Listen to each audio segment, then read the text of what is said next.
Dobrý deň, môžem vás poprosiť?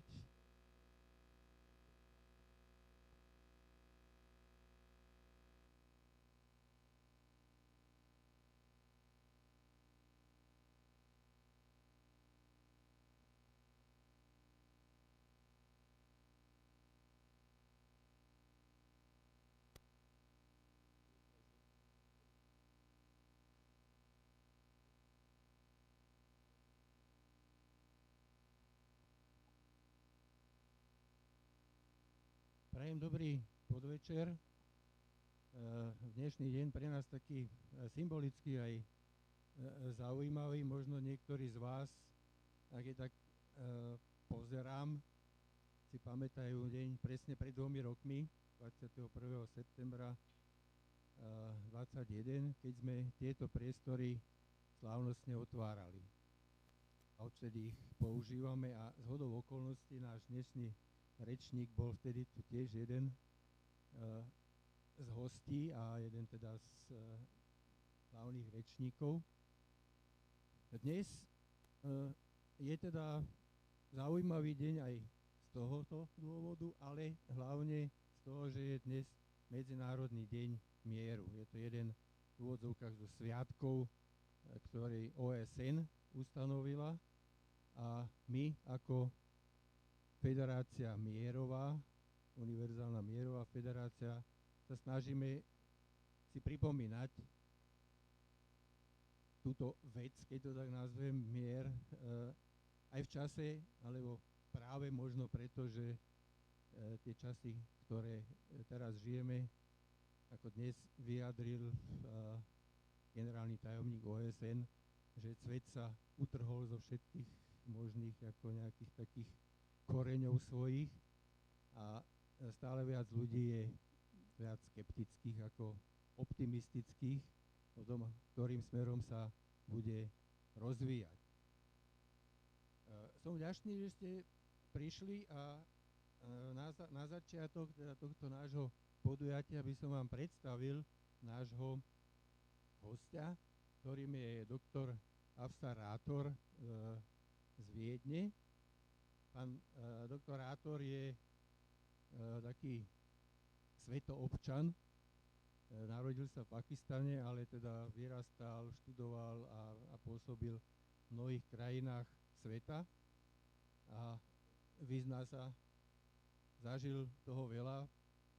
Niektorí si možno pamätáte jeho príhovor spred tých 2 rokov a pracoval teda pre OSN takmer 30 rokov a bol teda spolupracovníkom v rôznych projektoch v Afrike, v Južnej Amerike, vo východnej Európe, aj v Rade OSN pre mier, kde teda sa podielal aj na situáciách v rôznych vojnových konfliktoch, napríklad v Rwande, kde bolo treba snažiť sa o zmierenie tých bojujúcich strán v Somálsku a podobne. Z OSN odišiel pred 6 rokmi a odtedy pracuje ako dobrovoľník na rôznych projektoch. Sám je členom a spolupracovníkom viacerých mimovládnych organizácií a jedna z nich Lois Soil je jej Lios Soil, som to správne povedal, lebo sa to opakuje, že teda z jednej strany, z druhej, je organizácia, ktorá je prezidentom a v ktorej pracuje a ktorá sa zaoberá témou, ktorá je časť aj dnešnej prezentácie, teda stratou alebo stále zmenšovaním sa úrodnej pôdy a rozširovaním púští po svete a podobne. Pán Rathor vystupoval ako hlavný rečník na mnohých a mnohých konferenciách po celom svete, sám organizoval množstvo konferencií a je takým ani neviem slovenský aký to má výraz, ale nejakým takým ideovým lídrom, teda človek, ktorý prináša mnohé myšlienky, do ktorých sa potom snaží interpretovať. Momentálne je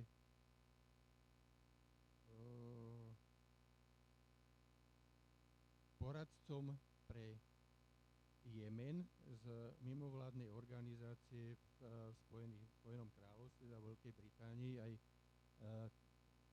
jeho cesty teraz boli do Jemenu a naspäť, takže sme veľmi radi, že si našiel ten čas, tú chvíľu a možnosť prísť sem, hoci ako keď prišiel hovor, je to už asi 3. alebo 4. podujatie, ktoré dnes absolvuje. Takže veľmi zaneprázdnený a my sme teda radi a dovolte, poprosím vás, aby ste ho privítali.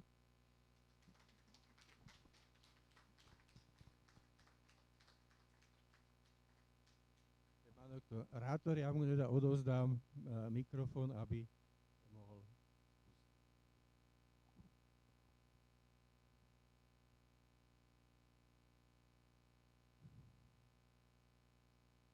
Okay. Good evening, ladies, gentlemen, friends, colleagues, UPF family. I'm really honored to be here, and it is always my pleasure to be in Bratislava. I will tell you a funny story about Bratislava. Dobrý večer, dámy a páni, priatelia. Som veľmi rád, že tu som s vami v Bratislave znova a chcem vám povedať jeden taký zaujímavý príbeh o Bratislave. I thank Barbara for inviting me here. I'm really very pleased to be here again and again. Chcel by som poďakovať Barbare, že ma sem pozvala. Som veľmi rád, potešený, že tu môžem byť znova. I will only request the host to tell me 10 minutes before I should stop it, because my father used to tell me, you are the one of the person I know, you can compete Fidel Castro, who used to talk 6 hours, I can talk for 8 hours. Even my mother used to tell me when I was a child, I was sleeping, I was talking. So please be careful and tell me stop, so I will stop it. Len by som vás chcel poprosiť, aby ste ma upozornili vždycky po nejakých 10 minútach, že mám sa ako krotiť, lebo mám to po otcovi, on hovoril 6 hodín, ja viem rozprávať aj 8 hodín a ma vravela, že dokonca aj zo spánku som rozprával. If you allow me, I just tell you what happened with Slovakia, why my association to Slovakia. When I was at the university in Oakdale, first, my father was born in a country, my mother is in a second country, I was born in third country, I study in fourth and fifth country, and then I travel and work in 120 countries. Where do I belong? I really don't know. What is my nationality? I don't know. I only believe my religion and my nationality is humanity. And that's why coming from a very successful entrepreneur family, I joined the United Nations right after my graduation. Takže ak sa ma opýtať, že aký mám vzťah ku Slovensku, ťažko sa mi to hovorí, lebo otec sa narodil v jednej krajine, matka v druhej krajine, ja som sa narodil v tretej krajine, potom som žil asi v 120 krajinách, takže vlastne patrím celému svetu. Ja len chcem povedať, že moje náboženstvo a moje občianstvo je vlastne ľudstvo, humanita. I was at the university in the state, and a girl joined us, 18 years old. She was very shy, and she introduced us. She comes from Czechoslovakia. Okay? Bol som v Amerike, bola tam jedna 18-ročná mladá žena, ktorá sa ku nám pridala a vravela, že je z Československa. She was shy, reserved, because in the American society, somebody coming from the East Europe at that time, where it was still the Soviet Union, was a little bit not very encouraging. Bola taká trošku akoby ostýchavá, hanblivá, takže chápeme to, že keď v tom čase ako pochádzala z krajiny, ktorá vlastne je komunistická, tak nemala veľkú odvahu. Okay. Story short, we came together, we were 2 years together, and one day she disappeared. Her name was Katka. And I am going, since last 100 years, trying to find Katka. I'm coming to again and again to Slovakia. She was talking about Tatra mountains. And I even went to the Tatra mountains and tried to find, hey Katka, where are you? But I couldn't find. Boli sme spolu asi 2 roky a potom z ničoho nič zrazu zmizla. A odtedy chodím do Bratislavy na Slovensko a stále hľadám, kedy sa s ňou znovu stretnem. Spomínala Tatry a dokonca som bol aj v Tatrách a tam som volal, že Katka, kde si? A ešte som ju nestretol znova, takže uvidíme kedy. Okay, well, my search is going on, and that's why I feel so attracted by Slovakia, and because this was my first, first love is never forgotten, so I'm still looking for that. Sorry for this joke. Okay. Takže ako sa hovorí, že na prvú lásku sa nezabúda, takže odtedy mi to zostalo v srdci takto a stále chodím na Slovensko a dúfam, že ju stretnem. But honestly, I am coming a lot here. Sometimes I'm so crazy, 2 hours drive and come for a coffee and then go back because I like it. Okay. Páči sa mi to tu niekedy, idem aj 2 hodiny sem, potom si dám kavičku a idem naspäť, takže som často naozaj. Today we are here, we talk about peace. Dnes sme sem prišli, aby sme rozprávali o miery. And it is an International Day of Peace, which was declared by the United Nations in 1981. Dnes je Medzinárodný deň mieru, ktorý Spojené národy vyhlásil v roku 1981. And if you see that we, the believer of peace, we are here together, we are talking about the peace. Today this is my third intervention. In the morning, I had 2 in Vienna talking about the UN International Day of Peace. And the motto is very beautiful, action for peace, our ambition for the global goals. Že dneska je týchto podujatí veľa, už som bol niečo aj vo Viedni. Motto pre tento rok je akcie pre mier, naša ambícia pre globálne ciele. I was also a believer as a student. I was just talking to these 2 ladies. One of them name is also Katka. So, and dneska som sa rozprával s 2 dámami a jedna z nich sa tiež volá Katka. Pardon. We were talking about the peace. We, the believer of peace, we really believe. And as I said, in 1981, 82, we saw the first invasion of Soviet Union in Afghanistan, and the word solidarity was existing. We came all together, and I thought the generation which was in the 60s and 70s who fought for injustice, the war in Vietnam and Korea, this generation has not died. Takže čo som chcel povedať, že tento deň bol vyhlásený v roku 1981 a čo sme potom následne videli, že v 82. Sovietsky zväz vtrhol do Afganistanu. A chcel by som podotknúť ešte to, že generácia ľudí, ktorí v 60. a 70. rokoch bojovali napríklad aj vo Vietname, ešte stále nevyhnula, ešte stále sú títo ľudia tu s nami. The world has supported Afghan so-called Mujahideen, today's Taliban, the bad guy. That time it was a good guy.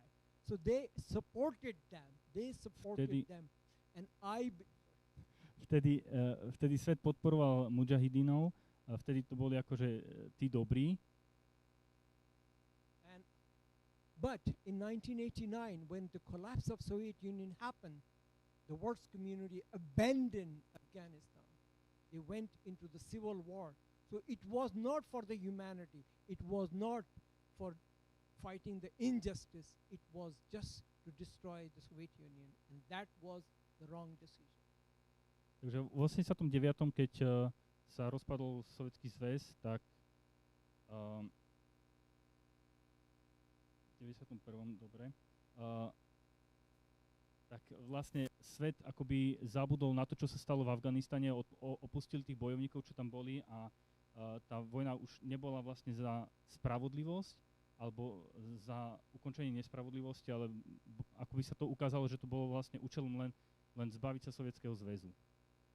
Okay, coming back from 1981, when the UN declared a International Peace Day, up to now, you know how many wars we have seen? How many? Koľko vojen bolo od 81., odkedy bol vyhlásený tento deň, až po dnes? Koľko vojen? I was in 24 of them during my 27, 28 years with the United Nations. I saw the worst atrocity in the world. As young, I have to see the atrocity in Rwanda, in Somalia, in Bosnia-Herzegovina, in Iraq-Kuwait war, in Haiti, Angola, Mozambique, just name it. Ja sám som zažil nejakým spôsobom 2 tucty týchto vojen. Rwanda, Somálsko, Bosna, Hercegovina, Irak, Haiti. Môžete si, akože kopa toho bolo. Môžete vymenovať veľa. Ongoing war today, from 1981, when we declared the International Day of Peace, up to now, I have calculated 32 wars, which are ongoing. Narátal som 32 vojen, ktoré ešte stále aj pokračujú. And it will get worse. It will get worse, unfortunately. Me as an optimistic, also seeing a darkness at the end of the tunnel in this world because of the climate change. Aj keď som optimista, tak vidím tmu na konci tunela, vidím to, že sa to bude zhoršovať, a to kvôli čomu? Kvôli klimatickej zmene. We have not really still aware of the devastation what climate change will bring. We only see in the television far away, North Africa, Asia, South America is happening. No, ladies and gentlemen, it is happening here right now in Europe, Austria, Germany, and I will show you, I don't know whether Slovakia, but we have already observing in Austria and Germany, France, Spain, Portugal, and so. Myslím si, že dôsledky toho budú najprv niekde ďaleko v Severnej Afrike alebo v Ázii, ale nie, ono sa to deje už tu a teraz, v Európe, v Rakúsko, Nemecko, Francúzsko, hneď tu a teraz vlastne.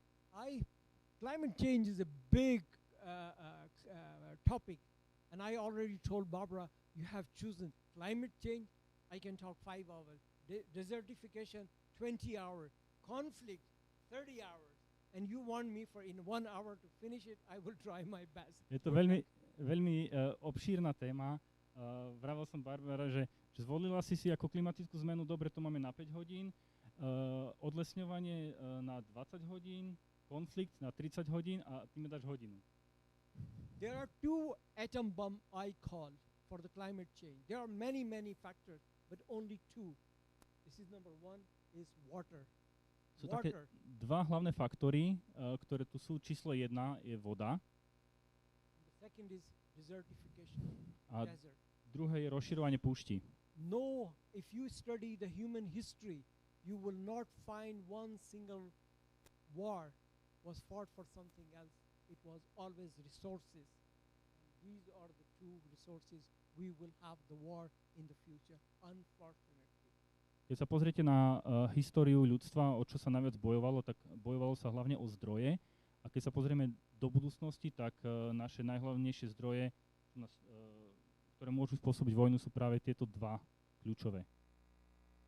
The topic is climate change and desertification, a threat to peace. Yes. And I have not written a scholarly intervention because I believe I should share my personal experience with you. So that's why I brought 2, Nigeria and Yemen. I lived 6 years in Africa. I lived 3 years in South America. I lived 2 years in East Europe, and I have been now around the world.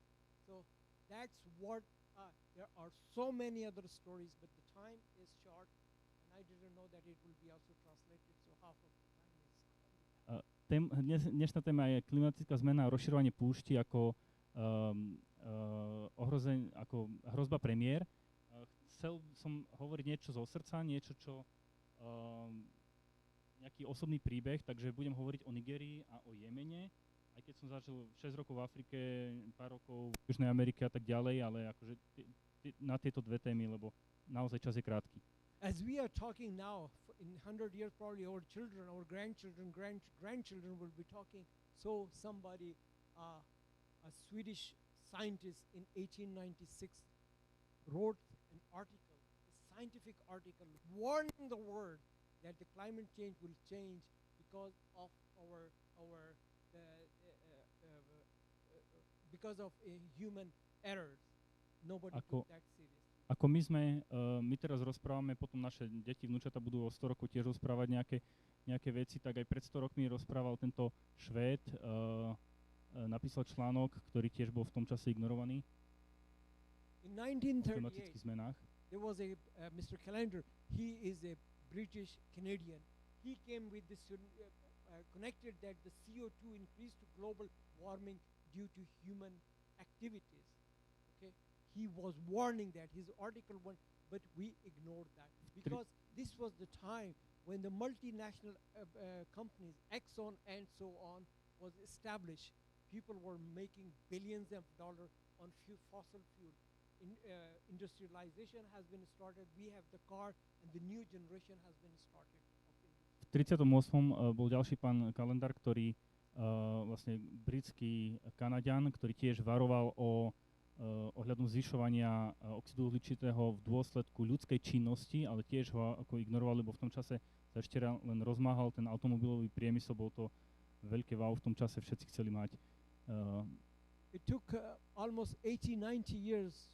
The first conference was established in 1972 by the United Nations in Stockholm, and they started talking about setting the principle for the preservation, setting the principle. I mean, this was just the first step.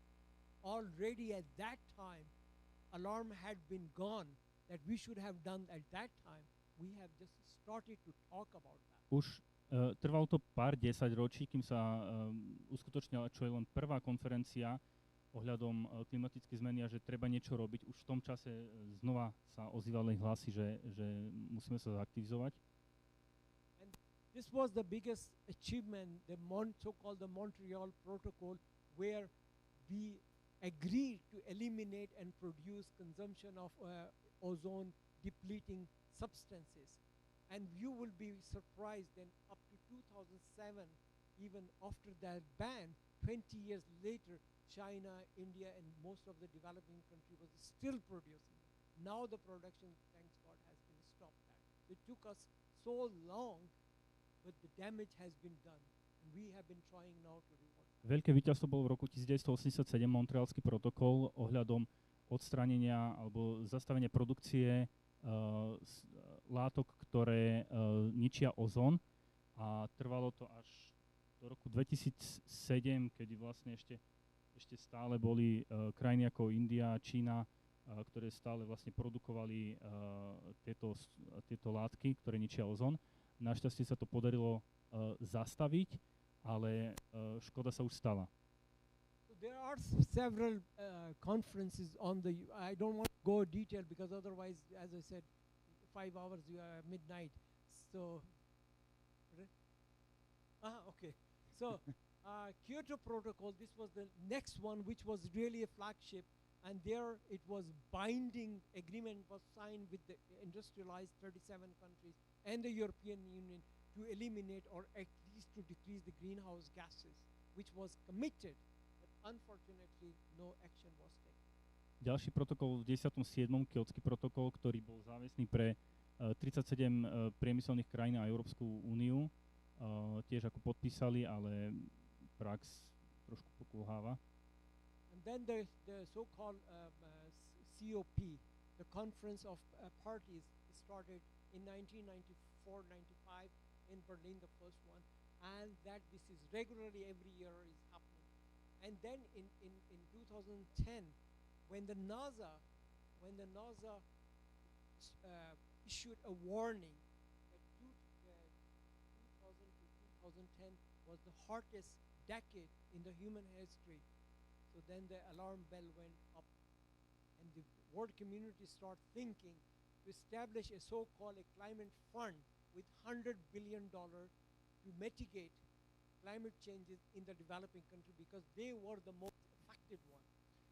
Ďalšie je táto každoročné stretnutie krajín. V roku 2010 bol ďalší taký úder na poplach, kedy NASA oznámila, že to predchádzajúce 10 ročie bolo vlastne najteplejšie 10 ročie, ktoré vlastne bolo namerané, a dohodlo sa, že sa vytvorí fond na záchranu klímy vo výške $100 miliard. dolárov.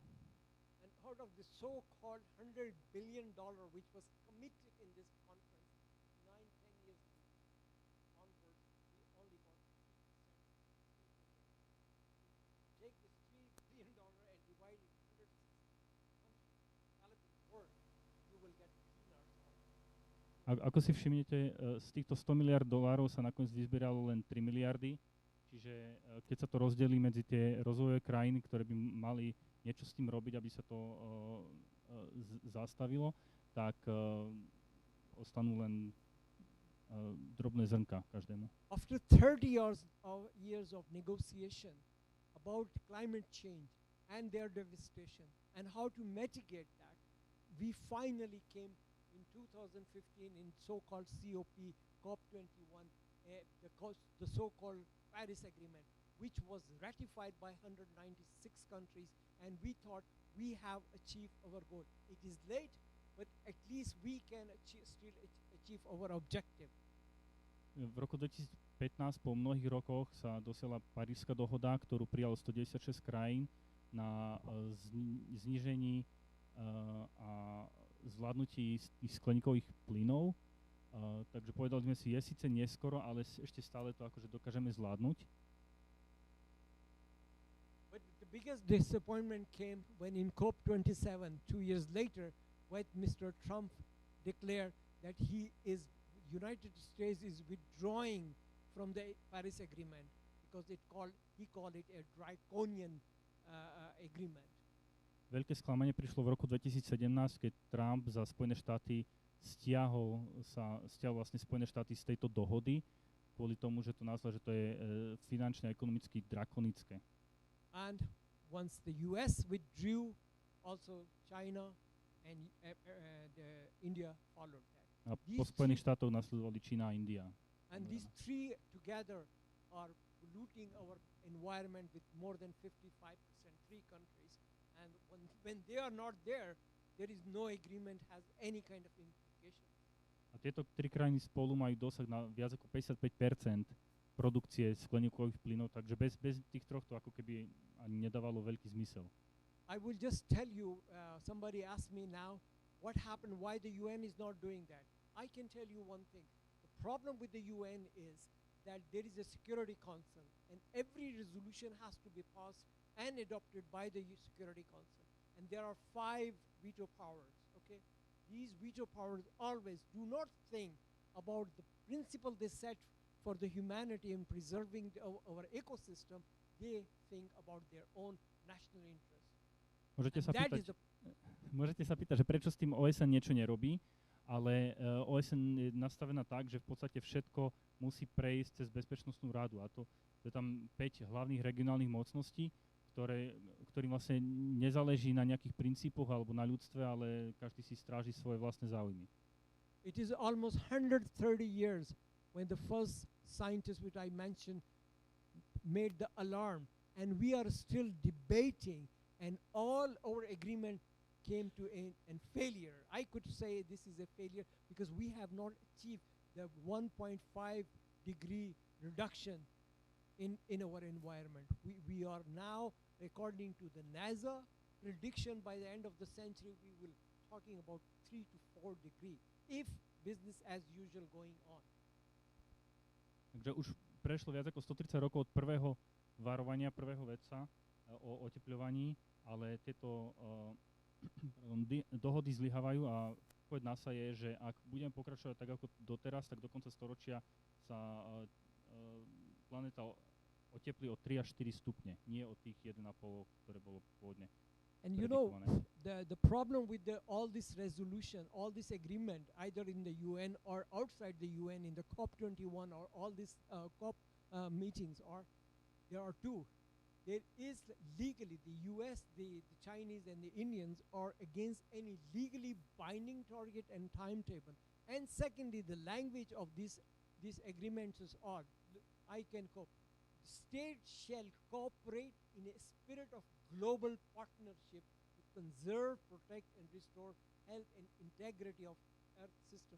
I mean, this kind of language, spirit of cooperation. Countries, we are living in a different generation. We are no more the generation of conscious. It is gone. We are a generation of selfishness. I am sorry. Takže na čom tieto dohody zlyhávajú? A to je na tom, že tieto tri krajiny, Čína, India a Spojené štáty, akoby nechcú prijať dohodu, ktorá by bola právne záväzná, ktorá by mala nejaké pevné stanovené ciele, ale namiesto toho sa schovávajú len za nejaké vágne frázy. A tam spomínal tiež vetu, že vlastne musíme žiť v duchu vzájomnej spolupráci, ale aj keď je to takto napísané, realita je taká, že sme sebeckí. Just what is the climate change? We talk a lot about it. It is nothing. It is a temperature and weather pattern change. I came 20 years ago to Vienna. 29, 30 degree in summer was the highest. We could not imagine that 30, 31 degree or winter was very, very cold. Look at the temperature. Now we are reaching 40 degrees in Austria. 40 degrees. And the winter is gone. So from 4th season, we are moving to two season, unfortunately. Čo je to vlastne klimatická zmena? Je to dlhodobý posun v teplotách a v vzorcoch počasia. Pred 20 rokmi, keď som prišiel do Viedne, tak leto bolo 29 stupňov. Sme si nevedeli predstaviť cez akože 30-ky a zima bola tuhá. Teraz v lete máme 40-ky v Rakúsku a zima prakticky zmizla, takže sa posúvame zo 4-ročných období na 2. What is the industrialization revolution, 1980s? What it brought us? This devastation started. Nobody think. We were very much excited when the plastic was invented in 1960s, okay? And today, we are trying to get rid of that after polluting our environment, destroying our ecosystem, destroying our marine system, and now we are talking to get eliminated from that. Similarly, when I've been a lot going around the world and talking about solar energy, yes, this is a revolution, green energy. Oh my God, think long term. What will happen to these billions of panels? Where do we store them? How do they will be recycled? Have ever somebody thought we are pushing a problem again backwards? And in 20, 30 years, we will start thinking about what crime we have done to the humanity, to this environment, to this earth. Keď sa pozrieme na priemyselnú revolúciu už od začiatku 19. storočia, čo nám vlastne priniesla, je to odlesňovanie. Potom v 60. rokoch 20. storočia sme boli všetci nadšení z plastov a teraz sa ich začíname zbavovať. Až potom, čo sme si vlastne zašpinili celé životné prostredie. Teraz sa veľa rozpráva o solárnych paneloch, že je super čistá energia, ale je to vlastne len posúvanie problému do budúcnosti, lebo rozmýšľa niekto nad tým, že čo sa stane s tým miliónmi panelov, kam ich uskladniť, ako ich spracovať, potom vlastne z toho vznikne odpad, čiže vlastne posúvame tieto problémy ďalej. So, well, we have destroyed forest system. Look at this Amazon. We have burning fossil fuel like coal and gas in order to generate electricity, car trapping, the greenhouse effect, intense drought, storm, heat, waves, rising level of seas, melting glaciers, and warming ocean. These are all the sign. As I said, it is already late to do something, but we are still in a deep sleep when we wake up. Čo sa vlastne deje? Zničili sme amazonské pralesy, pálime fosílne palivá na to, aby sme z nich vyrobili elektrínu. Dejú sa tu veľké suchá, búrky, vlny horúčav, dvíhajú sa oceány. Je vlastne už veľmi neskoro a my ešte stále hlboko spíme. So I think you need a little bit, in German say, Erholung. You need a relaxation. For that, I just play a 3-minute video because video or films or picture tells you a lot than what I can talk. So chcel by som pustiť krátke 3-minútové video, aby ste mali vlastne taký viac pocit z toho, že čo sa deje, lebo tieto obrázky viac zasiahnu človeka ako len čisté slova.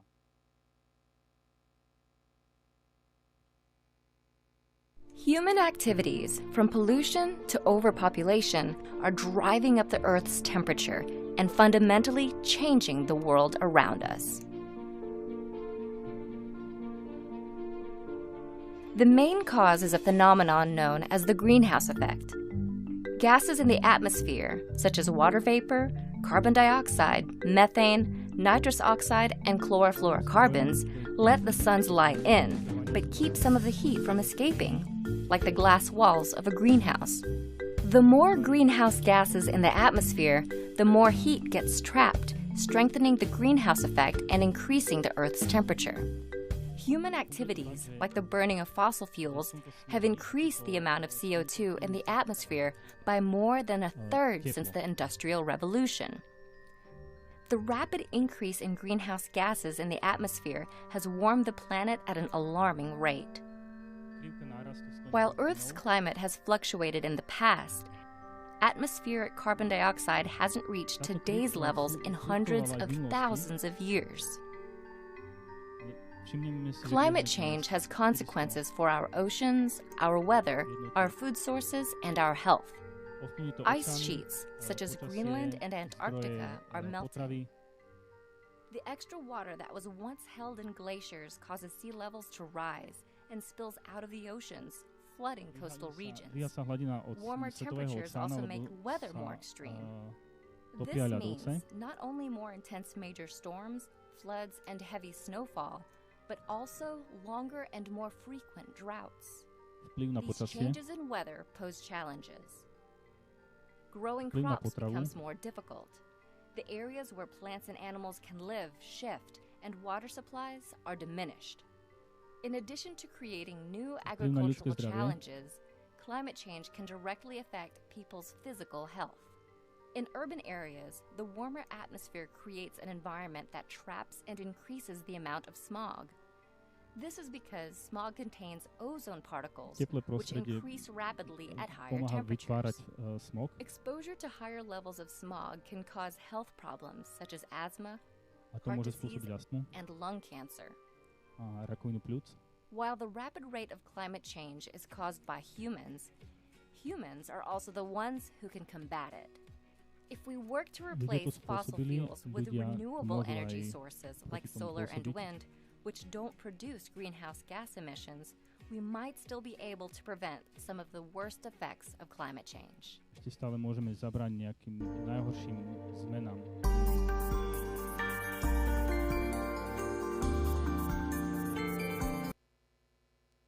I don't think so. I should add something else here. Myslím, že tu už netreba veľa dodávať.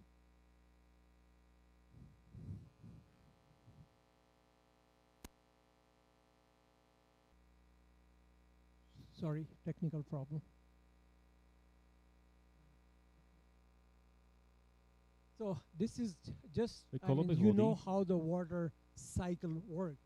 The only things what I want to add here, jednu vec, čo by som chcel pridať k tomuto, probably you may not know, that the trees which sucks the water from the ground level, 98% they give back to the environment and only 2% they keep it.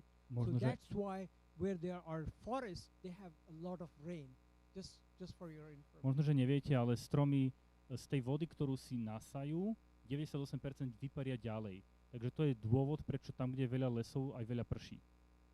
So, the word, right now I will show you something very, very,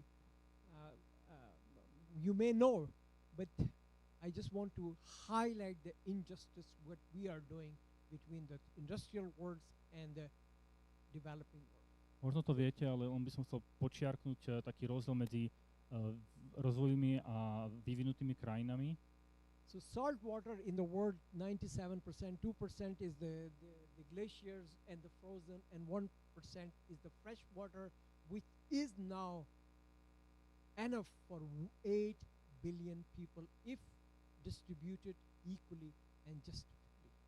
Toto je rozdelenie vody na svete. Slaná voda 97%, zamrznutá voda v ľadovcoch 2% a sladká voda, pitná, alebo teda sladká voda je 1%, čo by nebol problém pre 8 miliard ľudí, ak by bola rovnomerne rozdelená. water extraction, I tried to get some statistic. Extraction in 1920 was 500 cubic kilometer worldwide. That means the water which we get for our consumption. Aha. Čiže vodu, ktorú vlastne dostaneme zo zeme pre nás, dostal som za číslo z roku 1920, je to 500 km kubických celosvetovo. In 2020, 100 years later, we have gone from 2 billion people in 1920. In 2020, it is 8 billion. So 4 times we increased our population, but 8 times we had the water consumption from 500 to 4,000 cubic kilometer per year. Keď si porovnáte populáciu, v roku 1920 boli na Zemi 2 miliardy ľudí, mali sme 500 km kubických spotrebu vody, teraz je na Zemi 8 miliard, ale čiže stúplo to štvornásobne, ale spotreba vody stúpla 8-násobne. I believe at that time in 1920, this is my belief personal, people were more aware of their environment. They did not have this information technology. They did not have the sophisticated technology of today. However, they were more aware of their environment. Moje osobné presvedčenie je, že v roku 1920 boli si ľudia viac vedomí toho svojho bezprostredného životného prostredia. So I just say, as you can see, 70% agriculture consumption worldwide, 22% industrial, and domestic consumption is only 8%. Celosvetové čísla sú spotreba na poľnohospodárstvo 70%, na priemysel 22%, v domácnostiach 8%. 8%. The next thing is world population with water shortages, approximately 3 billion people. I just came back from Yemen.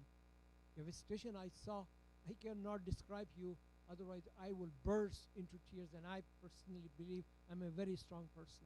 I have seen atrocity, and yet I believe when I talk about Yemen and what I have seen in these 2-3 weeks, your world will be changed. Chcel som porozprávať o nedostatku vody a prichádza mi na Jemen, ale nechcem rozprávať do detailov, lebo by som sa tu rozplakal, aj keď som silná osobnosť, čo sa tam dialo, aké neskutočné veci. We are privileged to have this drinking water. Máme tu In the third world, every 15 seconds, this is a authentic statistic, every 15 seconds a child dies because he or she does not have drinking water. Máme privilegium, že môžeme piť tú na vodu a v treťom svete každých 15 sekúnd zomrie dieťa. Every 20 seconds a child dies because of the waterborne diseases, because the water they are drinking, your dog will not even want to wash their feet there. Každých 20 sekúnd zomrie dieťa kvôli tomu, že kvôli chorobám zo špinavej vody, že v podstate pijú vodu, do ktorej by si náš pes ani labky neumočil. So irrigation water, so agricultural water in the world is 50 liter per square meter. I mean, you can imagine. I believe, and as I said, resources are enough in the world. We just have to use it efficiently and properly.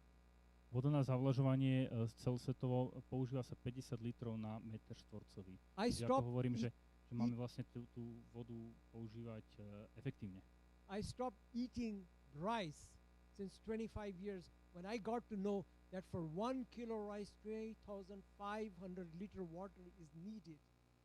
It is a devastation. I love to eat avocado. When I was in South America, I found it out that for 1 avocado you need 15 liter of water.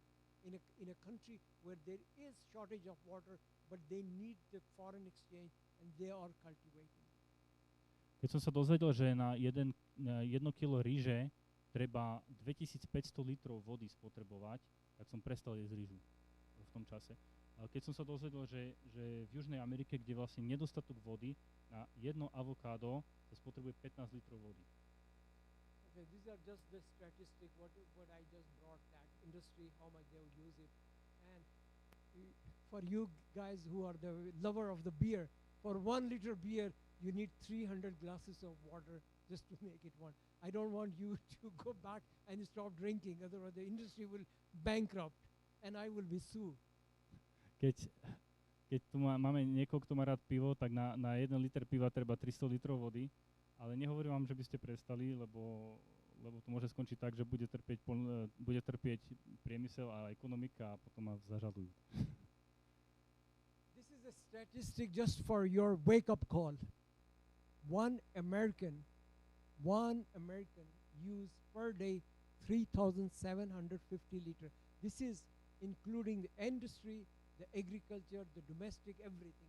But the water consumption divided by their population. Toto je statistika na zobudenie, že jeden Američan, to je v tom akože domácnosť, priemysel a všetko možné dokopy, vlastne všetko, čo celé USA akože spotrebujú rozdelené na počet obyvateľov, priemer je 3750 litrov na obyvateľa.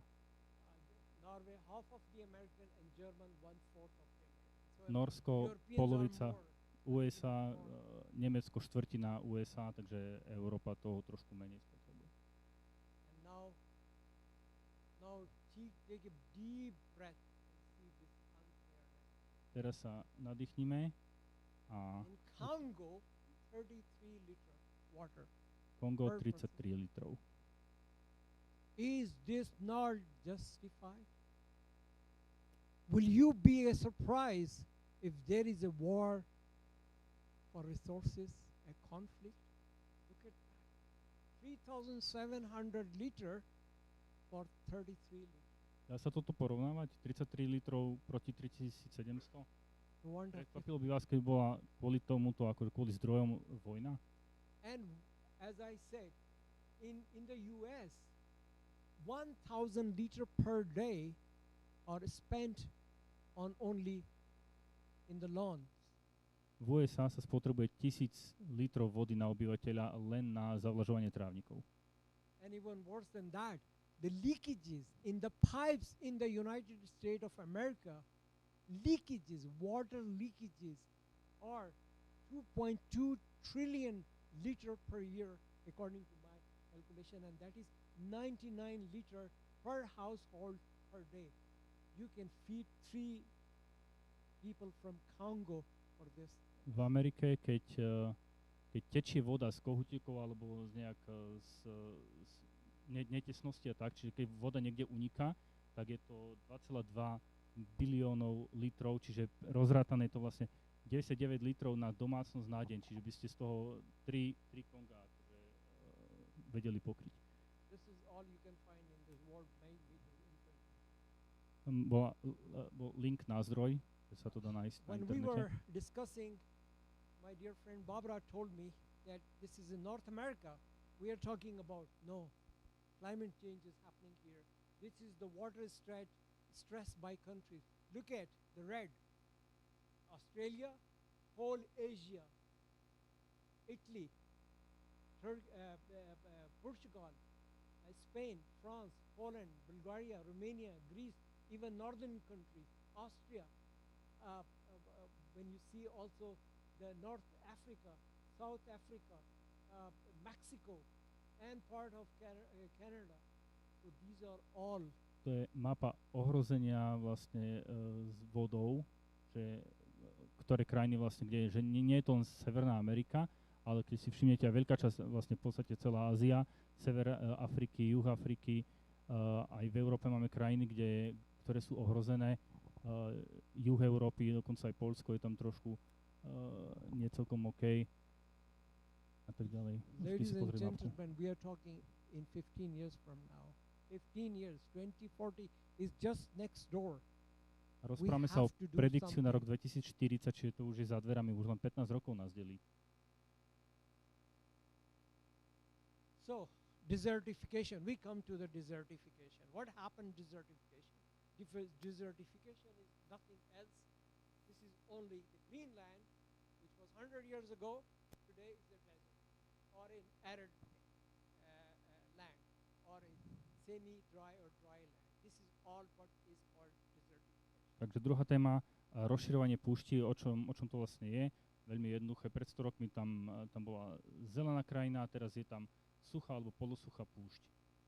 why desertification happened? Because we have been very aggressive with the nature, and nature is taking its revenge. This is a cycle. You do bad to me, will do my revenge later. I will do my revenge. And that is what exactly happened. We eliminated the forest. We overused the groundwater. Agriculture, I talk about that, inappropriate overgrazing, urbanization. When I came to Vienna, next to the UN, when I was living, all that were field, beautiful field, agriculture field. Today they are all concrete blocks, houses. You don't even find green anymore there. Prečo sa to deje? Lebo je to vlastne odplata prírody, že keď ty sa ku mne zle správaš, ja sa ku tebe budem tiež naspäť zle správať. Čiže je to vlastne, deje sa to, keď zneužívame, že príliš využívame tú spodnú vodu, príliš sa, veľa sa spasie, viac ako by sa mohlo. A tiež napríklad bol som vo Viedni, keď som prišiel, tak bola tam veľká zelená čistinka, teraz je tam všade betón. United Nations Environmental Program, the UNEP, say loss of fertile land is 23 hectares per minute, means 50 soccer fields per minute. What it means in 120,000 square kilometers in 1 year.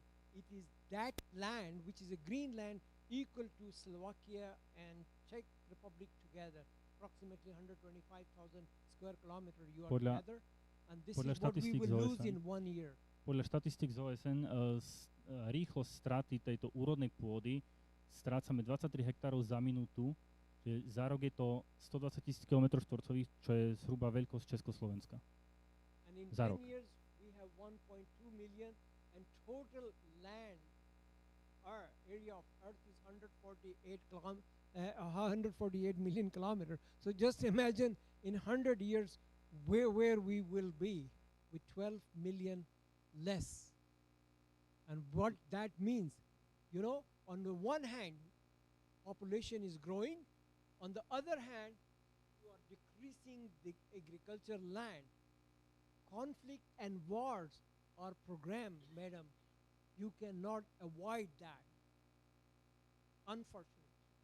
Keď si to prerátame ďalej, za 10 rokov do 1,2 milióna km štvorcových a si to porovnajme s celkovým množstvom Zeme na našej planete, to 148 miliónov km štvorcových, čiže za 100 rokov by sme kde boli. Z jednej strany nám tu ubúda pôda, z druhej strany rastie populácia, takže je to čistý recept na vojnu. Half of the population in the world are affected directly with desertification. Means they have food shortages, they have water shortages. In the previous slide I talked 3 billion have no water. Now we talk 3.2 billion people have no food or very little access to food. Takmer polovica populácie, celosvetovej populácie je priamo ovplyvnená rozširovaním púšti, že máme tu 3,2 miliardy ľudí, ktorí majú nedostatok jedla. Čiže predtým sme rozprávali o nedostatku vody, teraz o nedostatku jedla v dôsledku straty pôdy. So I will try to explain to you how does desertification start. Now this is the organization. Chcem vysvetliť, ako sa začína vlastne rozširovanie púšti. I am the president of this LEOS soil organization. LEOS means reverse soil. Okay, so it's not that we are fighting for the lines or so. No, we are the soil. So we believe that the soil organic matter is the most important thing. And if I can show you here, the top brown, this is the 3 to 5 centimeter on your soil. This is, we call it soil organic matter. This is an organism. This is what is the whole soil and where do you get your agriculture things. And if soil organic matter does not, that is what I believe, that Almighty God or Allah was very merciful to us, that soil organic matter does not die. It deactivated. And that's why we have desertification. We can reverse that. ako sa to vlastne deje? Ja som prezident organizácie LIOS Soil. To LIOS vlastne znamená pôda po anglicky v opačnom poradí písmenok. A čo je na tomto obrázku najdôležitejšie, to je tá vrchná vrstva, tie 3 až 5 cm, ktoré vlastne je pôdna organická hmota, ktorá je najdôležitejšia a čo je možno, že nejakým riadením Boha alebo Allaha alebo nejakej vyššej prozreteľnosti, že čo sa deje, že táto hmota nezmizne, ona len sa deaktivuje. Že ona akože nezomrie, len sa deaktivuje. Okay, what is that?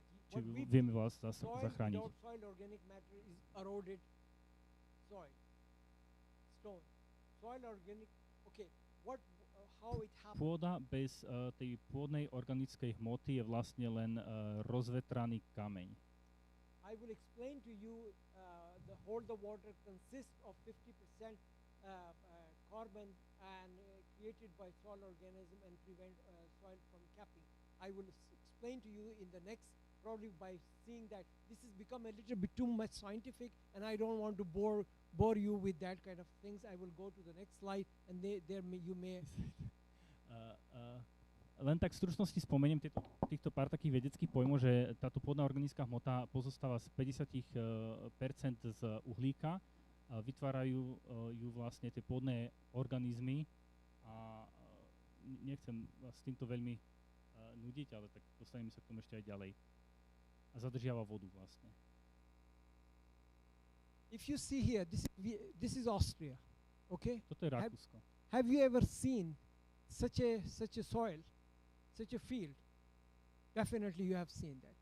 It is. Videli ste už takýto obraz niekde, takúto pôdu? It is a typical sign of that desertification, that the process has been started here.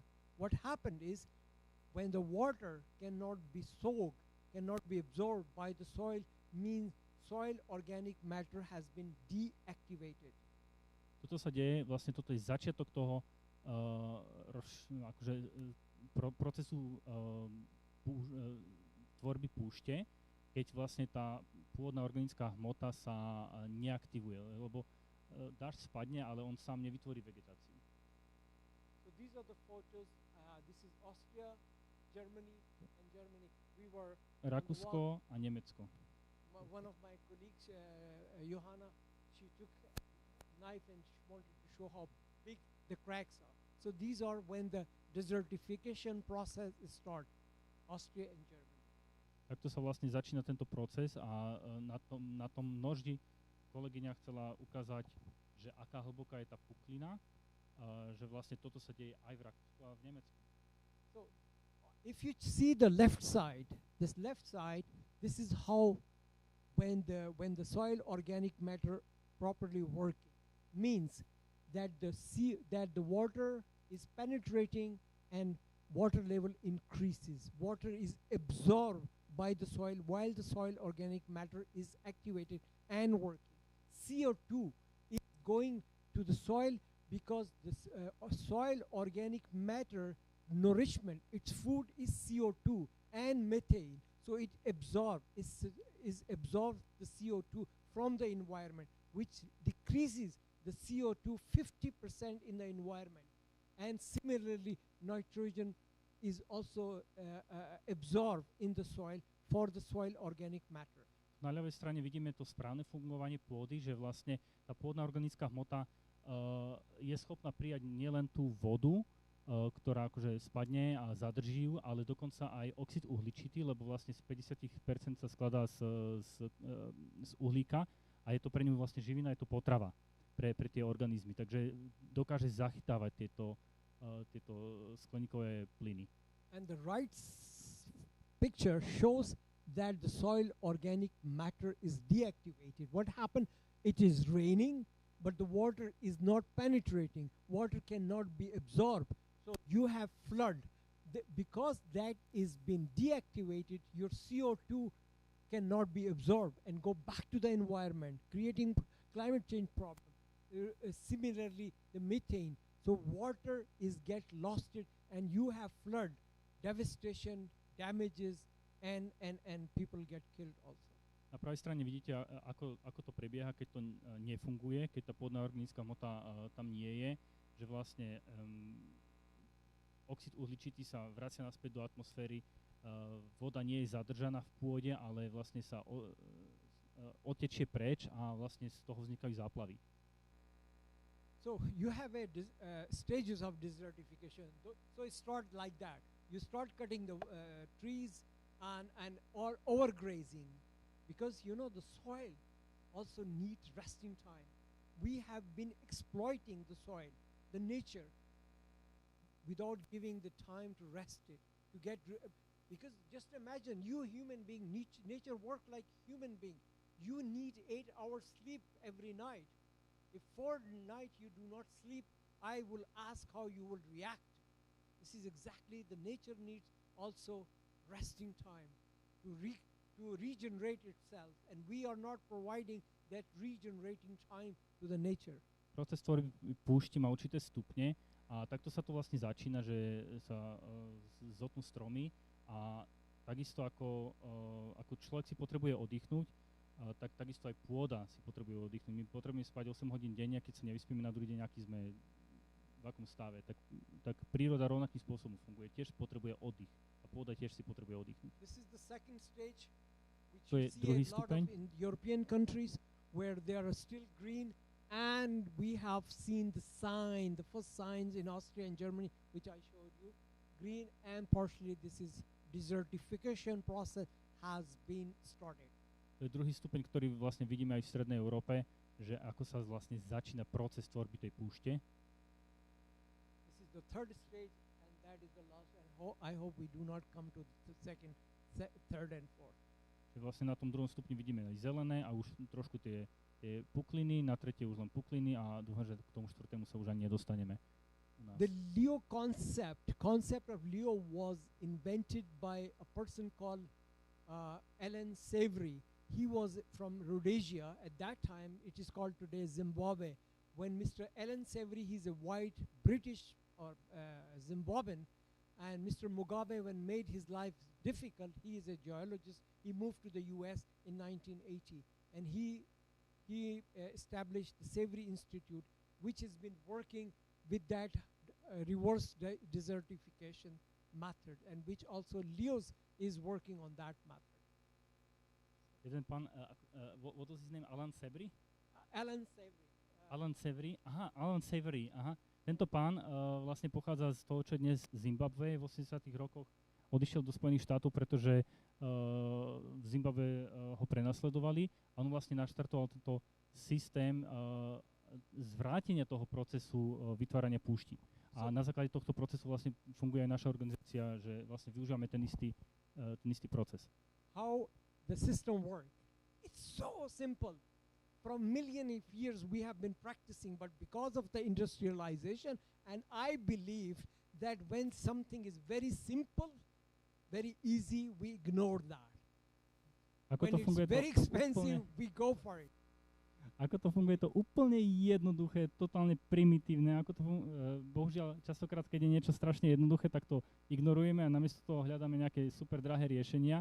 A ľudia to praktizovali mnoho tisíc rokov a ako by sme to zabudli vďaka tomu, alebo kvôli tomu, kvôli priemyselnej revolúcii.